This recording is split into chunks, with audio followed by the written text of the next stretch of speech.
YouTube. Hello friends and people in virtual world. Welcome back to Baggy's TMD. Don't forget to hit subscribe and smash that like button if you're enjoying the channel. Right, today we're going to start joining some bits of track together. I've already joined one little bit together, but we're going to join a second piece together. And I'm going to start working out how we're going to put down the cork on the layout. So, obviously I'm using Pico Co75 points and track. So we're going to be using the S111 fine standard rail joiners, which are the insulators, and we're going to be using SL110, which are the normal metal rail joiners. I've already got a pack open just here. So all I'm going to do is, obviously, let's put the old rail joiners in to get the electric to go through your track. So if I'll slide it, I'll show you on this side. On this track, both are the normal metal rail joiners, because that power is going to go down that track. That power is always going to go down that track. So we're all right. But on this side, that will be a metal joiner. That one and that one will be insulated, because that frog and that bit of track work there changes its polarity from, say, positive to negative. And obviously that one, depending on how to, I know in the last video I said I was quite happy with the track plan, but I've spotted another track plan on Facebook. I was having a peruse through the model pages on Facebook. Saw someone else's track plan, or not even a track plan, just a couple of sidings next to the station. I quite like the look of it, so not sure what we're going to do with this at the moment.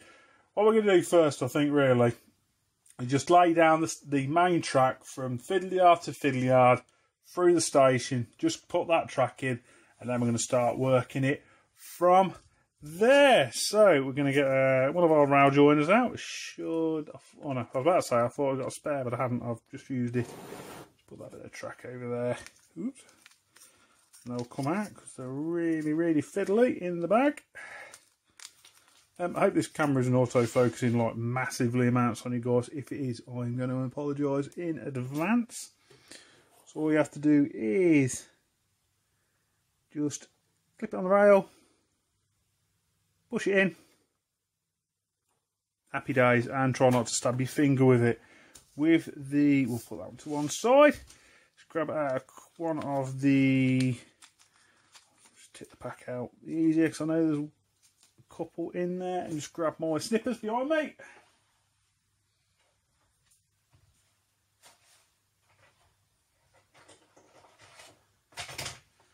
And I'll just snip the waste bits of plastic off. Oops, Daisy.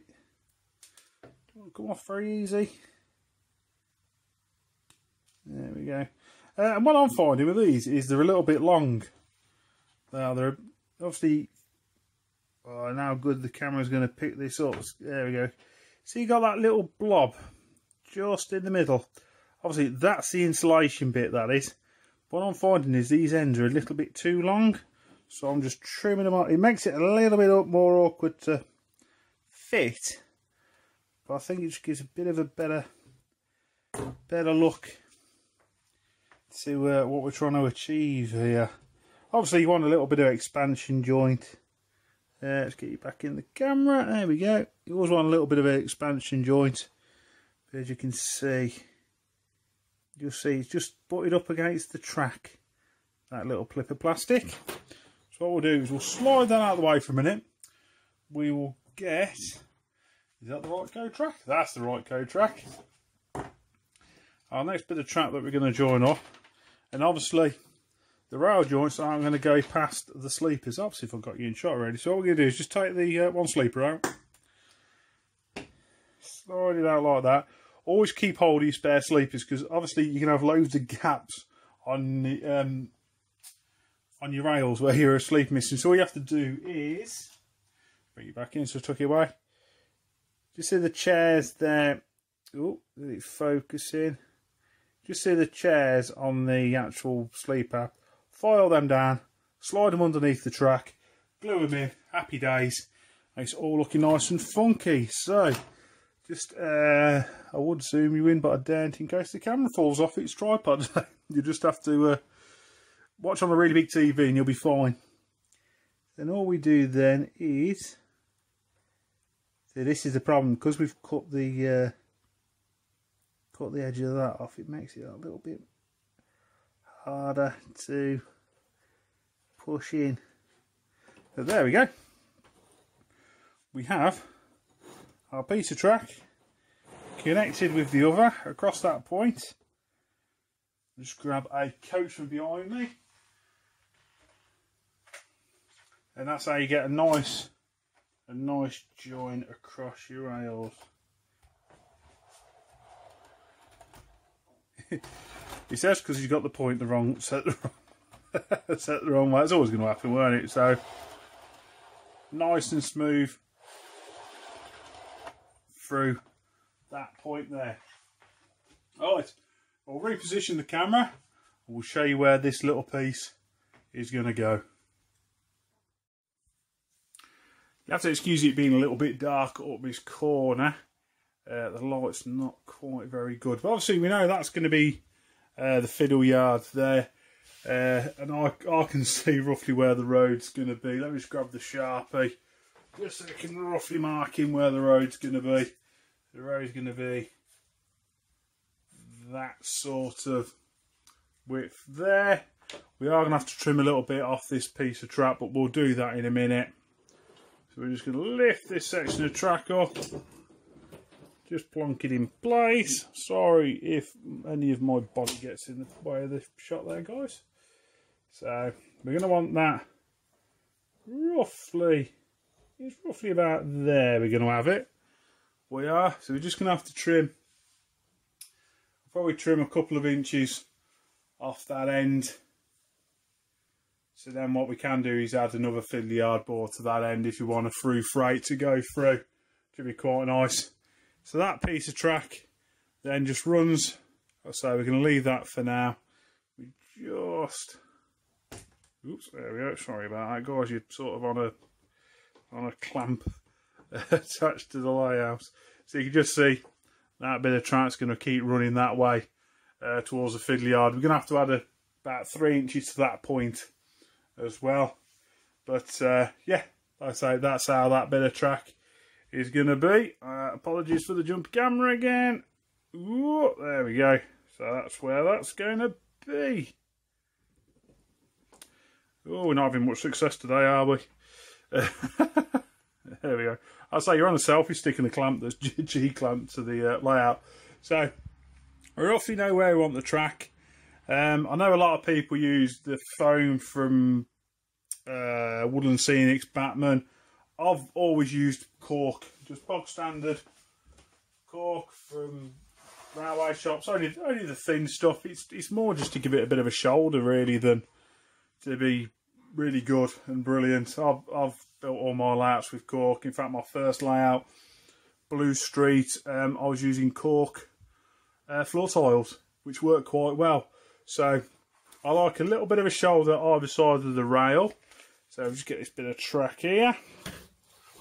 Let's move that out of the way.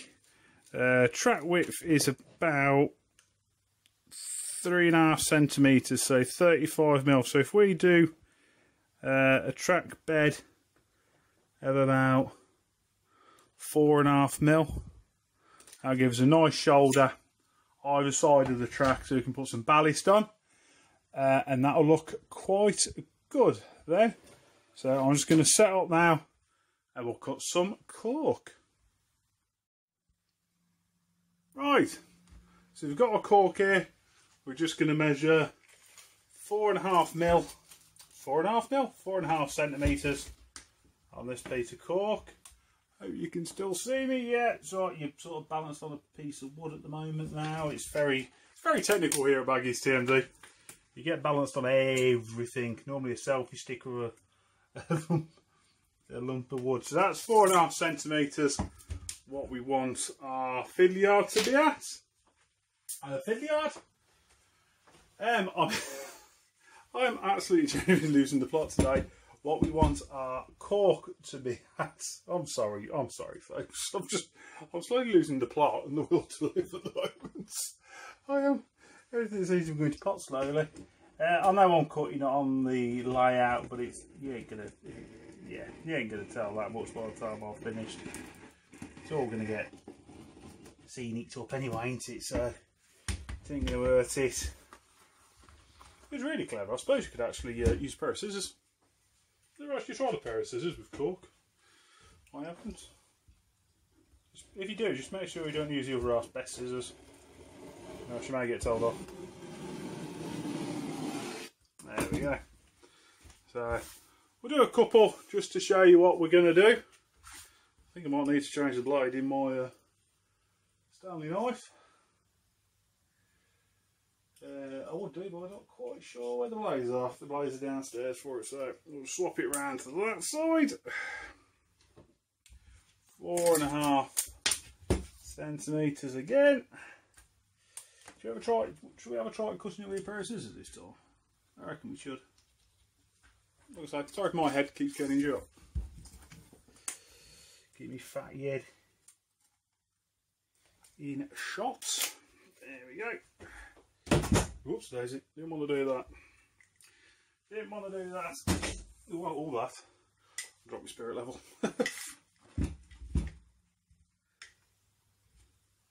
This is actually going to be quite a long video compared to what my videos are, guys. So I do apologise about that.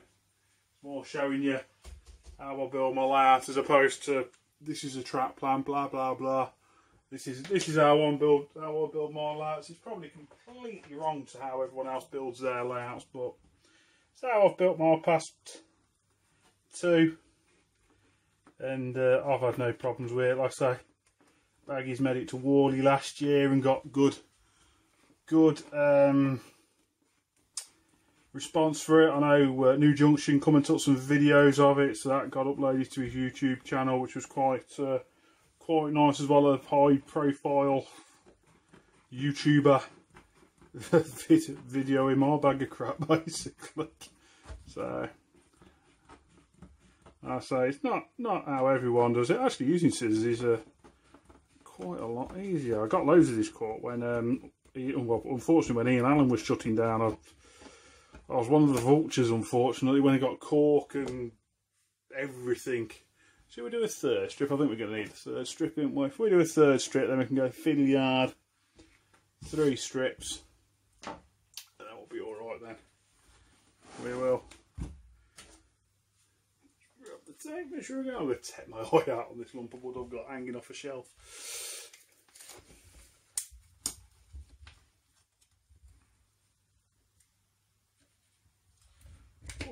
There.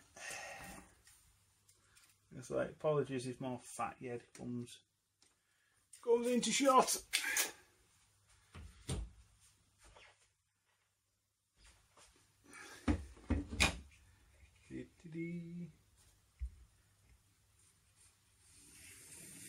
Yeah, leave me some comments, guys. How you think this is going to turn out? Leave your feedback on how you think I'm doing and what you think I'm doing wrong and what your techniques are for building model railways. Don't forget to share me to all your friends as well. I'm trying to, after the success of getting 100 subs by Christmas last year, I'm hoping to get 200 by this Christmas. We're floating around the 160, 165 mark, so don't forget to share with all your friends who are interested in model railways. If you haven't subscribed, hit that subscribe button. I know I keep mentioning it every video. I was trying to help build the channel up a little bit.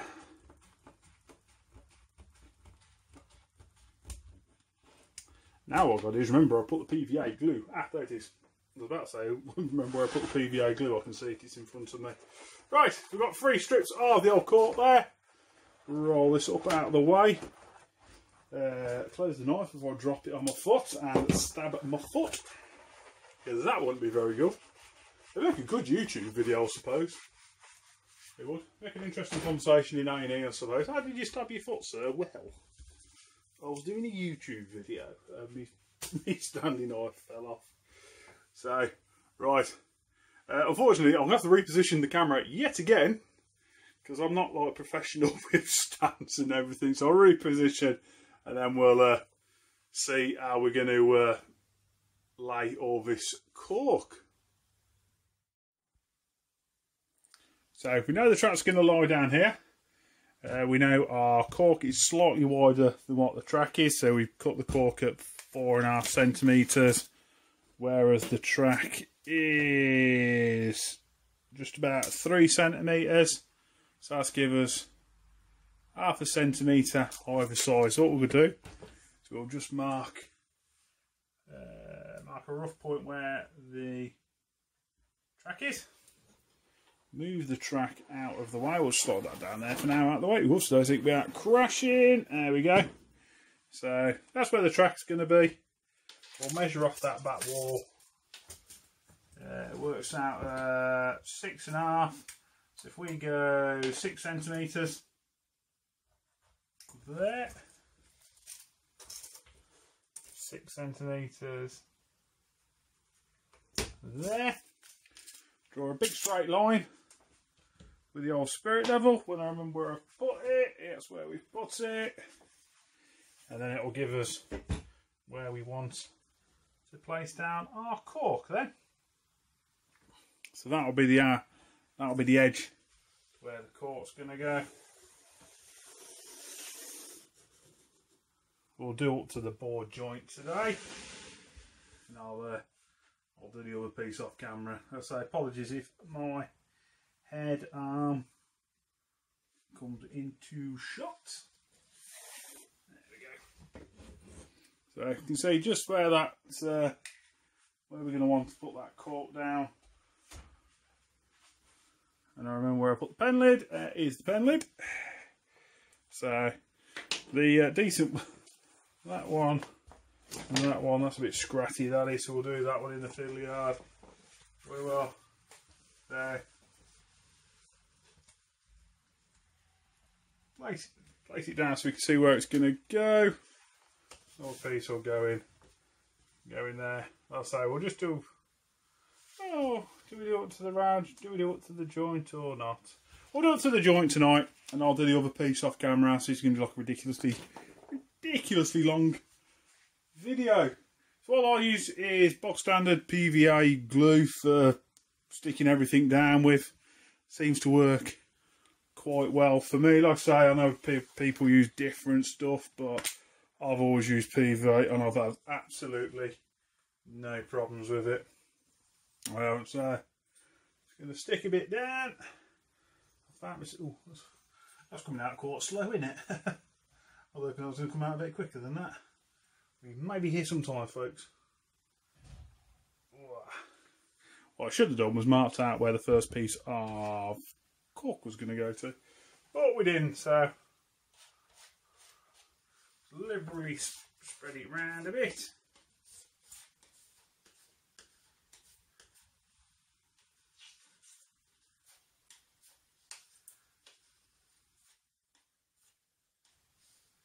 I think I'll be neat as long as it's sticking it down. How long is this piece now? Oh, need a bit more glue. Ah, that makes it come out easy. I'll squeeze it. There we go. Squeeze it a bit.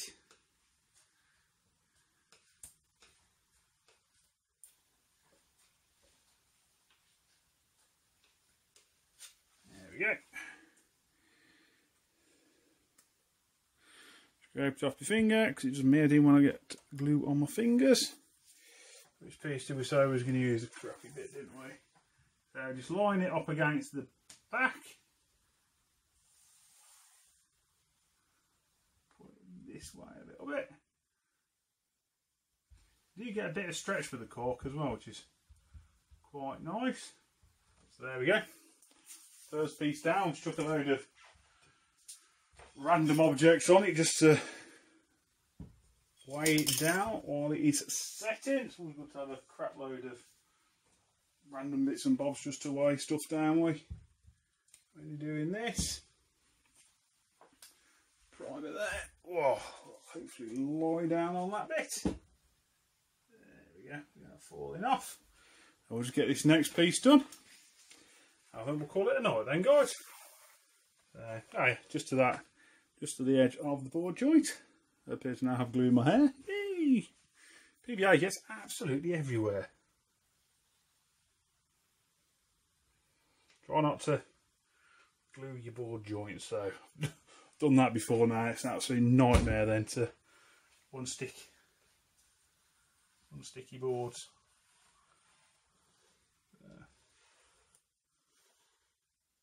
Obviously get to the edge, but don't stick your board joints. That's I'll say you'll be cussing no end because you can't get your board apart again. That's just fitting hard. Then same again. Down the one side. Get it to where you want it. Just get a little gentle tap down. More weight, we'll use the PVA because we ain't going to use that now tonight.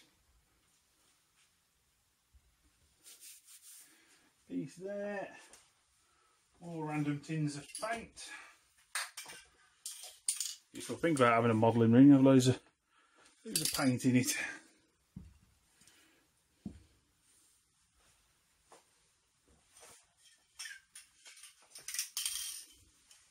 There we go, just weigh that down. So yeah, there we go, guys. That's the first piece of the corking down. Like I say, I'll do the next piece off camera, and then we're ready then to start laying a little bit of track, sorting out how we fit the points and putting the holes in ready for the point motors. So I'll see you later, guys.